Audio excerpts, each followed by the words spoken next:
Are you from overseas looking for an opportunity to join the National Health Service, which is the NHS, to work with visa sponsorship?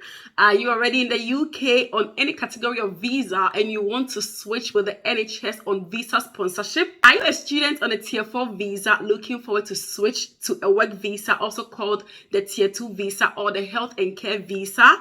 If you have answered yes to any of these questions, then that is why I am here. The NHS has introduced some new opportunities for non-clinical roles, which means that you do not need to have any relevant health background. You can apply for these positions with Tier 2 sponsorship. You just need to have some basic knowledge and some IT skills. If you've got a degree in any relevant field and you've got a good CV which you think can land you the job, then that is why I'm here to introduce to you the non-clinical roles that have been introduced by NHS England that are currently recruiting and giving you free certificate of sponsorship to work here in the United Kingdom. I've had a lot of people asking me, Becca, I'm on a Tier 4 visa, I'm looking for post-study work visa. Becca, I am a dependent, I'm looking for a job with the NHS with sponsorship. Becca, I came in as a carer, I want something more, I can't settle as a carer, I want to move with the NHS, but I don't want to be a carer again. Say no more. I got you. These roles I'm going to be introducing you to are with the NHS. They are from band 4 to band 5 to band 6, which still gives you visa sponsorship to settle and live in the United Kingdom. And as you all know, that the recent government policy says that dependents can no longer accompany their main applicant into the UK, but the NHS has come out to say that their workers can still bring their dependents into the UK. And I said in one of my videos that moving forward, if you are shooting your shot, try to settle for the NHS. Coming across my channel for the very first time, my name is Becca. I'm an immigrant nurse currently practicing as a registered nurse here in the United Kingdom. On this channel, basically, I share opportunities for you to immigrate from your home country to other countries. I do lifestyle vlogs, videos, a little bit of me, fun and positive vibes here and there. Give this video a big fat thumbs like so that the algorithm can help to promote and to push it to other viewers. Guys, this opportunity I'm going to be sharing is the fastest finger first. Get your CV ready because some of the opportunities are closing today. Today is the closing date. Some are closing by early second week in December.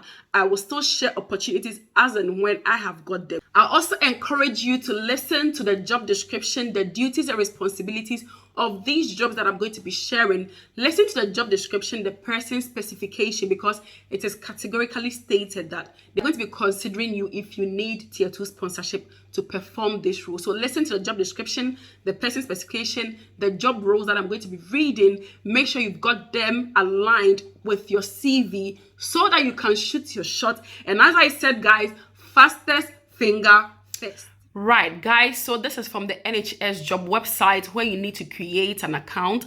So when you look at the far right corner, it says that create an account. I'm going to leave the link in the description box so that you can create an account and you can apply for the job. So this first one is Activities Coordinator in East London NHS Foundation Trust. It is in London. The postcode is E14DG. Salary is 28,837 to 31,539.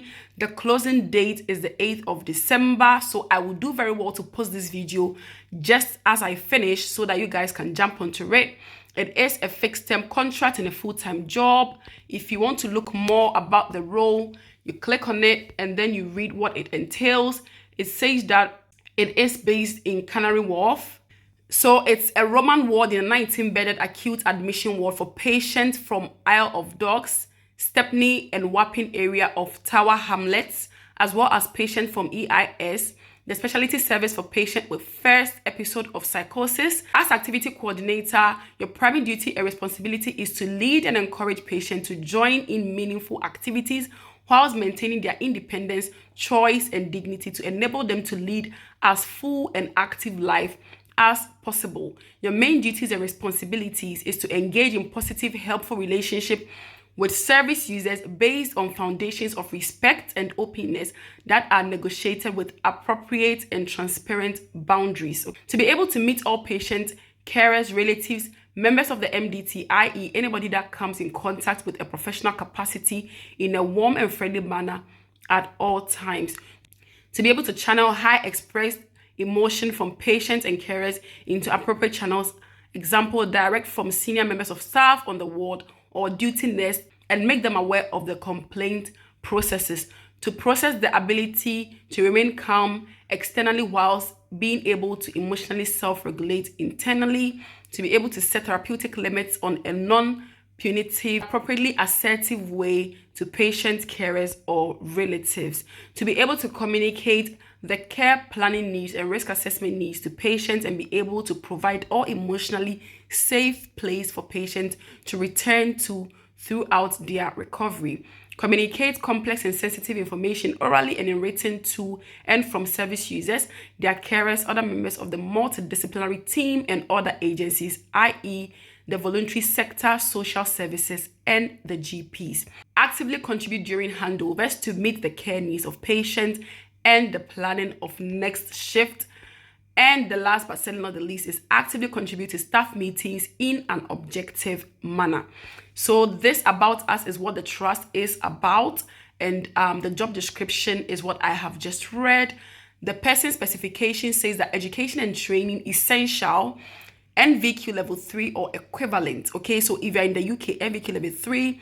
If you are not in the UK, it could be an entry diploma or an HND degree level, and any ability to operationalize this depth of knowledge in clinical practice. Experience, be able to function effectively as a team member, experience in working with service users with mental health problems, experience of working in a multicultural environment, and knowledge of methods to develop culturally sensitive practice, experience of setting therapeutic boundaries with patients who exhibit challenging and high-risk behaviors. It also goes down to state the knowledge and skills that they need, and you need a DBS, the sponsorship or the certificate of sponsorship. Application for job seekers who require current skilled worker sponsor to work in the UK are welcome. It will be considered along all other applications. Okay, so I will leave this link on my description box so that, guys, you can apply. Let's go on to the next job. The next role is Band 5 Bed Flow Coordinator in Avon and Winshare Mental Health Partnership NHS Trust. Closing date is the 14th of December. Job summary is that there is an opportunity to take on a new role within the trust. Let's go to the main duties and responsibilities. The bed flow coordinator will support the effective and efficient use of inpatient beds, which involves developing and maintaining processes and systems that provide clinical colleagues with effective and efficient methods to enable them to undertake assessment and organize admissions in a timely manner. If you look on here, the salary is 28,000 to 34,581 per annum. It's a full-time job.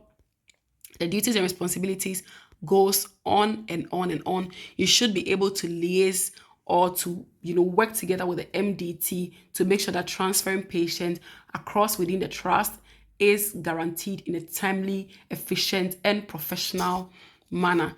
So they said they provide services from a range of locations to approximately 1.8 million people living in Bath, North East Samrest, Bristol, North Samrest, South Gloucestershire, Windsor, and across the county of Winshire and some parts of Dorset. It means your role is going to be quite intensive. Your job description is also written there. I'll leave the link for you to go through to see if it is something that you can meet. Person specification, they need years experience working within an admin role, able to work in a busy environment, good communication skills, ability to manage own workload, experience of taking minutes, ability to work to deadlines, proficient in using Microsoft packages, demonstrates good understanding of confidentiality. You will need a DBS as well. And for this certificate of sponsorship is considered for people who need it alongside all other applicants. And as I said, the job vacancy is expiring on the 14th of December. The next job is Senior Mental Health Practitioner, Neurodevelopmental Pathways in Success Partnership, NHS Foundation Trust. This is closing on the 26th of December 2023. It's an exciting opportunity in CAMHS, that deals basically with mental health challenges of people who are mostly adolescents and neuro pathways. Main duties are listed there. You can go through to see if it's something that you meet. The job description is you hold a caseload of complex young people at all stages on NDP pathways and also contribute to service development, advise and support colleagues on new developmental issues through team meetings and reflective practice sessions. So this one basically are going to be dealing with adolescents or young people who have got mental health challenges. You need to be creative and able to manage your own diary. The role includes both lone and joint working. There are days that you can work on your own. There are days that you can work in a team. So you should be able to work on your own and together in a team. You have access to regular team and individual supervision. This is a permanent post and is part of a wider established neurodevelopmental services within the county. An interest in completing the non-medical prescriber course is an essential part of this role. So your qualifications that they need you to have is to be a registered nurse, pharmacist, current registration appropriate to the job role, or you should have a degree, diploma level, training, experience courses to master's level, equivalent relevant to the care group, evidence of post-registration training in relevant service areas, completion of service training or equivalent, supplementary independent non-medical practice module level 3, or willingness to train in it in the trust through the trust sponsorship. So even if you don't have it, but you're happy to be trained, the trust is happy to sponsor you for you to have this one done. And they need you to have knowledge, essential knowledge in extensive post-qualification experience in relevant service areas, experience in supervising staff and students. The list goes on. You will need a DBS for this job, obviously, and they are offering tier 2 sponsorship if you will need it. So these are the jobs that I have got to share with you guys today. And this one is from Success Partnership NHS Foundation Trust. I wish you all applicants the very best in your application. And until we meet again in my next video, guys, is bye-bye.